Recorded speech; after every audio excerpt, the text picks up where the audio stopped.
We just saw Whiplash, and on this show I take my friends, we go see a movie, we review it in the car, and have a discussion. The review part is spoiler-free, so if you're on the fence and trying to decide if this is a movie for you, watch the first part.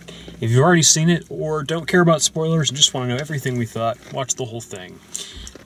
Whiplash is the story of a kid in a college drum program. He's learning jazz drums, or trying to get into this concert band that's run by J.K. Simmons' character, and J.K. Simmons' character is kind of a psychopath, and really pushes him really hard. He sort of warms up to that and sort of takes on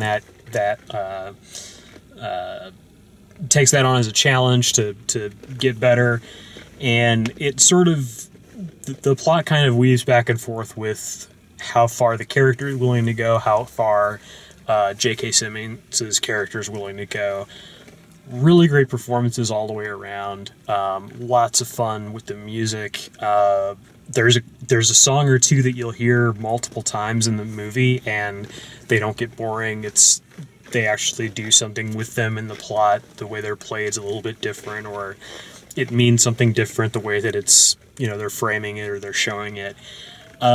It's a really intense movie, and in a good way. And it has this thing where instead of letting the tension out from a dramatic perspective, it sort of lets the tension build up from a dramatic perspective, and then it switches over and does it from a musical perspective. And I really thought the way that those two things worked together was really good.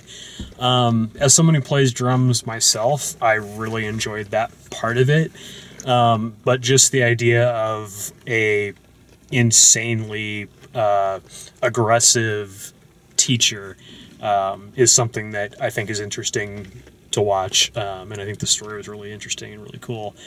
I would recommend it. I would say definitely check it out if you get the chance. I think, we were talking before we started rolling that this is probably, J.K. Simmons probably will get an Oscar nomination for it, or at least he probably should.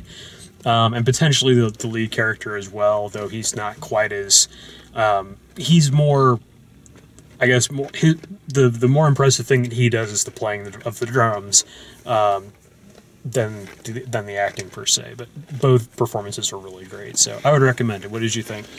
I loved it. It was a great movie. The music didn't get old, and I love jazz anyway, but this was just, this used jazz as a plot device for the two characters. It was like a weird game of chess. Mm-hmm. It was amazing seeing them duel it out, and the performances were magnificent. J.K. Simmons might actually be evil in real life.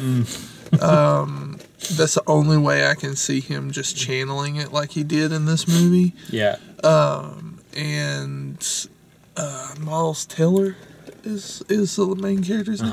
His performance was very understated because mostly what he did was play drums, but you could tell every single thing in the scene. You never, even when he was not talking, you could tell what he was thinking by the expressions on his face. He absolutely killed it.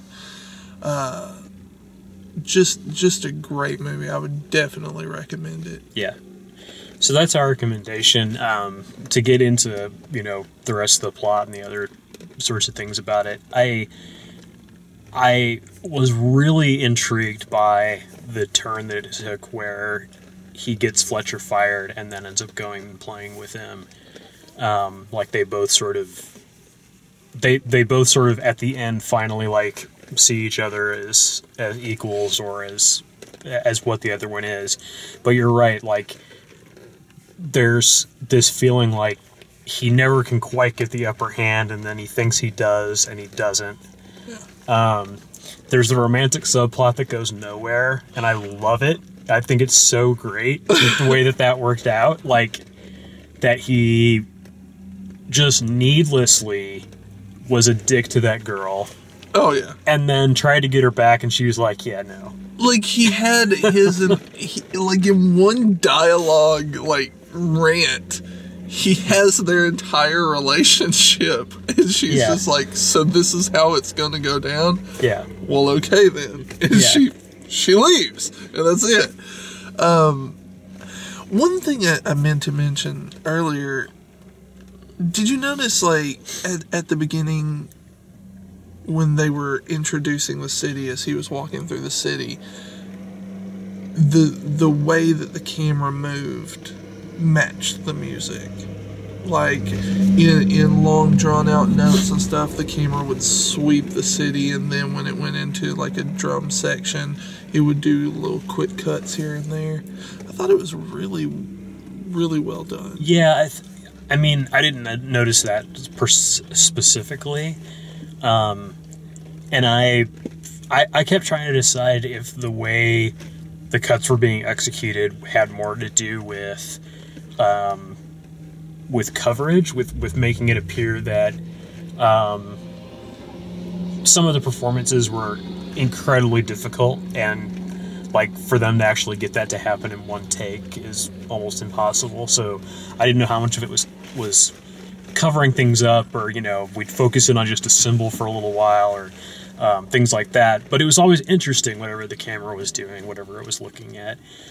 There was that sequence where it kept doing really quick panning between the drummer and J.K. Simmons. At the last where he was doing the he was like giving the cues. Was that the last performance, or was that the? Yeah, that was the last one. When he cues him into Caravan. That's when it starts cutting between him and J.K. Well, I think this was earlier. There's like a panning thing where like it's showing the drummer, and then the camera literally goes whoosh, like looks over this way and looks back and looks over. Yeah, and he's just it's right as he's making that. That's that last performance right before he goes into the solo. Yeah, and then the end, it just zooms in on their eyes, and you can see that JK's smiling, and finally he's getting JK's like, I finally unlocked your potential. You finally achieved it. When he fixed the symbol, that's like when it all turned around. That's like when like he's actually helping. He's actually trying to get this to happen. Like he's aiding and abetting this drum solo to happen. So yeah, it was awesome. It was a really, really good movie. If you like music, you need to watch it. If you like great acting, you need to watch it. Definitely. I was floored by, even in that last performance, when he was, it didn't quite get to the point where he had fixed the symbol. Mm-hmm. He was the camera. He was backing out. And it was like the light drained, and he looked evil. He looked absolutely evil, and you were just like, dear God, this man is menacing, and you wouldn't think it from seeing JK. Yeah. And then you see this movie, and you're just like, oh my God, it's like Heath Ledger as a Joker. You didn't see it coming. Yeah. Yeah, it's like him and the Spider-Man movies, but with no sense of humor at all. Like, no sense of irony. He's just a complete jerk, and a sociopath too, in that, like, he baits people. He baits people into saying the wrong thing, and he won't take responsibility for anything. Yeah. Like, he's just like, I did good, everybody else just needs to get on my level. Yeah. Oh, it was great. It was great. I'd go see it again. Awesome movie. So yeah, definitely go check out Whiplash. If you like the way we do these, please like the video, subscribe, check out all the written and video reviews over at DaleMaxfield.com. And thanks for watching.